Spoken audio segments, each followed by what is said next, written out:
తెలంగాణ ప్రజలకు సర్కార్ డబుల్ ధమాకా. 2 నెలల్లో కొత్త రేషన్ కార్డులు. ప్రతి మహిళకు నెలకు 2500 రూపాయలు. తెలంగాణలో అధికారంలోకి వచ్చిన కాంగ్రెస్ ప్రభుత్వం ఎన్నికల వేళ ఇచ్చిన హామీలన్నింటినీ ఒక్కొక్కటిగా అమలు చేసుకుంటూ వెళ్తుంది. అధికారంలోకి రాగానే ముందుగా వెంటనే మహిళలకు ఆర్టీసీ బస్సుల్లో ఉచిత ప్రయాణం పథకం అమలు చేసింది.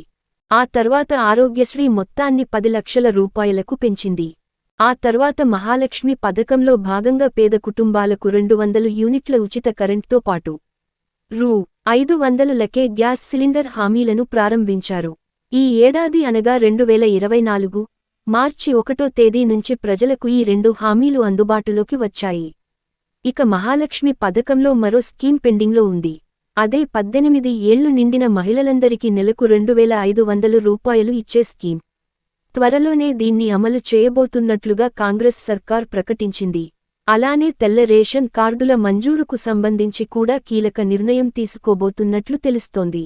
పెండింగ్ హామీల అమలుకు రెడీ అయ్యింది కాంగ్రెస్ సర్కార్.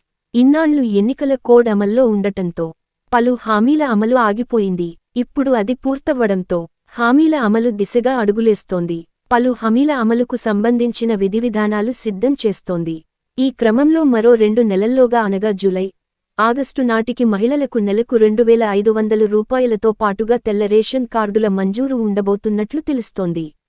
రానున్న 2 నెలల్లోగా ఈ స్కీమ్ అమలు చేయాలని సర్కార్ భావిస్తోందట. రాష్ట్రంలో కాంగ్రెస్ ప్రభుత్వం అమలు చేయబోయే అనేక పథకాలకు తెల్ల రేషన్ కార్డు కీలకం కానుంది. అందుకే వాటి మంజూరుకు రెడీ అవుతున్నారు. అధికారులు ఇంటింటి సర్వే చేసి తెల్ల రేషన్ కార్డు కలిగి ఉన్న మహిళలకు ప్రతి నెల 2500 రూపాయలు అందేలా చర్యలు తీసుకోబోతున్నారట. 18 ఏళ్లు నిండిన ప్రతి పేద మహిళకు ఈ స్కీమ్ వర్తించేలా మార్గదర్శకాలు రూపొందిస్తున్నారట.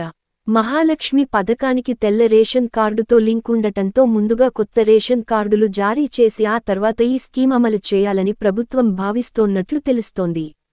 ఇక రానున్న 2 నెలల్లో ఈ ప్రక్రియ పూర్తి కానుందని తెలుస్తోంది. నిజానికి తెల్ల రేషన్ కార్డుల కోసం తెలంగాణ ప్రజలు ఎంతగానో ఎదురు చూస్తున్నారు. 2 నెలల్లో వీటిని అమలు చేస్తే జనాలకు ఎంతో ఊరట కలగనుంది. అలానే మహాలక్ష్మి స్కీమ్ అందరికీ వర్తించకపోవచ్చని ప్రభుత్వ వర్గాలు చెబుతున్నాయి. తెల్ల రేషన్ కార్డు ఉన్నా కూడా ప్రభుత్వం నుంచి ఎలాంటి పింఛను పొందని మహిళలకు మాత్రమే ఈ సాయం అందుతుందని అంటున్నారు.